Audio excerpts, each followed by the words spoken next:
Did you, by any chance, have occasion to listen to the audio tape that was played in this trial?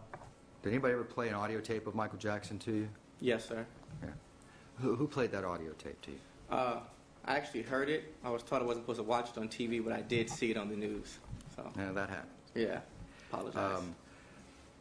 Have you ever heard Michael Jackson sound like that before? Not that extreme, but I have heard him talk slow before. And when he left, Dr. Klein's observed him sometimes to talk slow? But sometimes when he leave, he would talk slow like that. I never heard it that extreme, but I can definitely say he has come out and he's a little slower.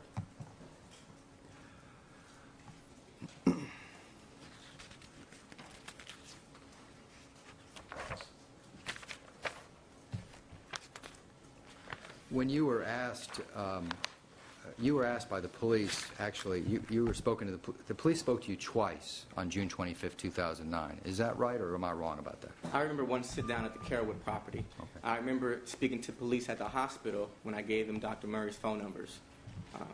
So yeah, I do remember speaking to them briefly at the hospital. Do you remember the police asking you if Michael Jackson was taking any drugs? Not to my knowledge. You don't recall telling the police that medical matters were confidential?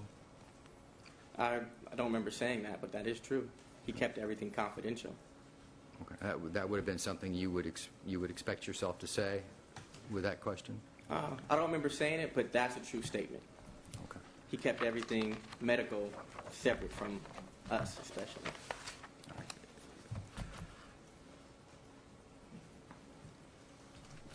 One of the, in addition to taking phone calls from Michael Jackson, sometimes you made phone calls for Michael Jackson. Is that right? That's very normal, yes, sir. Okay. And in fact, we've heard your testimony where you said that you actually called Dr. Murray on occasion for him. Correct. Right? Sounds very familiar. Do you? Yes, sir. I don't remember actually calling him, but that's possible. Okay.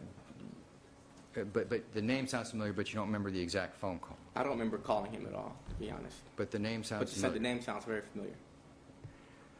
You don't remember an event in Las Vegas that involved you calling Dr. David Adams?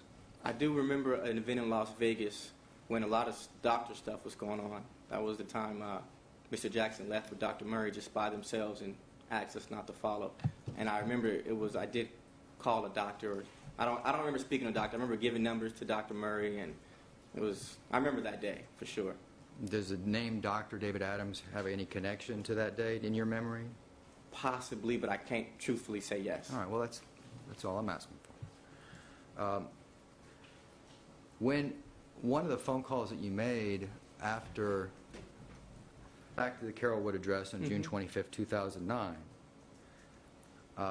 you stayed there for quite some time, didn't you? Stayed there for maybe a few hours. In fact, you were there when the coroner was doing their investigation? I'm not sure if I was there while they was doing their investigation. When I got there, detectives were there. The house was pretty much secured. When I had to go to the restroom, they had to walk me in and walk me out. So they had the house, so that they could have been doing it at that time, but I don't have facts to that. Okay, but you stayed after the police left. It was still when police left. I was waiting for the family to get there. The family was on their way. And I asked the detectives or the police, is it okay for the family to come in? And he told me when they're done, then they can come and, they can come in. So I waited. I didn't want to leave because it was new security and, it was, I wanted to make sure the family came and then I felt comfortable leaving. Okay, and that's actually going to be my next question Yes, about sir. Opening the house. After the police left, they told you the house was open. That was the police's words to me. What were the words? It's something to the effect that once we're done, it's open. Anybody can go in. He didn't say that, but that's maybe what he was implying. And you also noticed that before you left, that the entire security staff was replaced. Yes, sir. That very night, I got a call saying, I don't know if I got a call. I remember something to the effect of there's new security, and I told the security guys just follow instructions, let the new security come. When they relieve you, fine. But I asked a few security to stay until the Jackson family got there. But the new security was already outside. Right. Did it surprise you that the security staff was replaced? I don't know if surprise is the word. It is what it is. That's, you know, he just died. They want to do security. I just followed instructions. All right, but face value, you checked into it first to make sure that it was being replaced. Yeah, I made sure it was. Yes, sir. Now, who did you make sure with?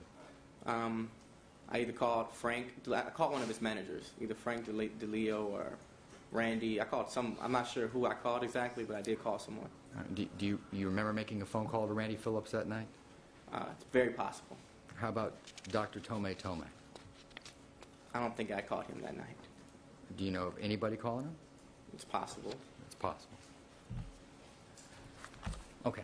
Thank you, Mr. Williams. Mr. Chernoff, thank you. Redirect examination. Thanks, Mr. Dan. Waldron. Mr. Williams, defense attorney asked you about Michael Jackson being driven to Dr. Klein's office. Yes, sir. Okay. And when Michael would come out of Dr. Klein's office, I think you indicated sometimes you'd have, would it be a slower speech pattern? That wasn't unusual. That wasn't ever, but I have noticed that before. Okay. And what I've referred to in this case is the iPhone voice recording. You heard that through news accounts of this case? I'm sorry, iPhone news recording? I'm sorry, the iPhone voice recording of Michael in what sounds like a very intoxicated state. You heard that yes, sir. on the news? Yeah, it was all over the news. The Okay. TV was on, yeah. So. Had you ever heard Michael in that extreme of a state? Never have I heard of that extreme. Was that shocking to you? Yeah, it's kind of sad, you know, but I was pretty extreme. Okay, and you had never heard him like that before? No, sir. Okay, thank you. Nothing further on. Mr. Waldron, thank you. Mr. Chernoff, recross. Yes. Had you ever, in your capacity as assistant, had you ever called a person by the name of Sherilyn Lee for Michael Jackson? Had you ever called Sherilyn Lee because Michael Jackson was sick? I remember Fahim called her one time. Okay, that's Because all I she have. was Thank you very much. I'm That's sorry, it. because what? Because he was not feeling well. Okay. Mr. Chernoff, you need a moment? Yeah. Thank you.